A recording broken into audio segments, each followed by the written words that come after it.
বছৰ হল আমাৰ ছাত্ৰ ছাত্ৰীৰ জীৱনৰ আটাইতকৈ ইম্পৰ্টেণ্ট বছৰ।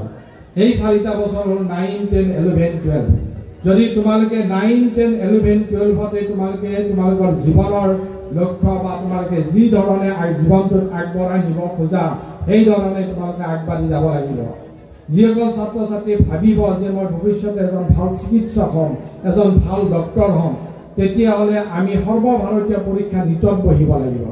আৰু নীটত বহিব লাগিলে আমাৰ এই ববৰ নিচিনা আমি 4 বছৰ কষ্ট কৰিব লাগিব 9, 10, 11, 12।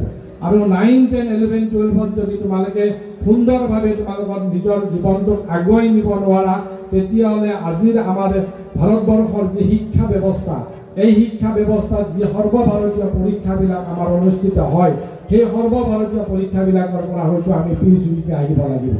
আৰু যিসকল ল'ৰা ছোৱালী ভাবিবা যে মই ইঞ্জিনিয়াৰিং এজন অভিযন্তা হ'ব বিচাৰোঁ, তেতিয়াহ'লে আমাৰ অসমৰ প্ৰেক্ষাপটত তোমালোকে এটা পৰীক্ষা দিব লাগে, CEE কম্বাইন এন্ট্ৰেন্স এক্সামিনেশ্যন।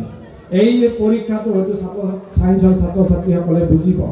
যদি আমি সৰ্বভাৰতীয় ইঞ্জিনিয়াৰিঙত ছিট পাব লাগে, যেনেকৈ আমি NITত ছিট পাব লাগে, নেশ্যনেল ইনষ্টিটিউট অফ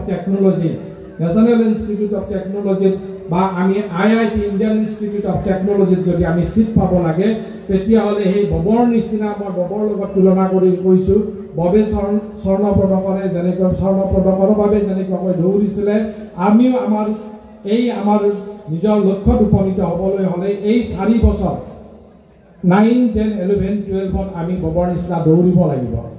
গতিকে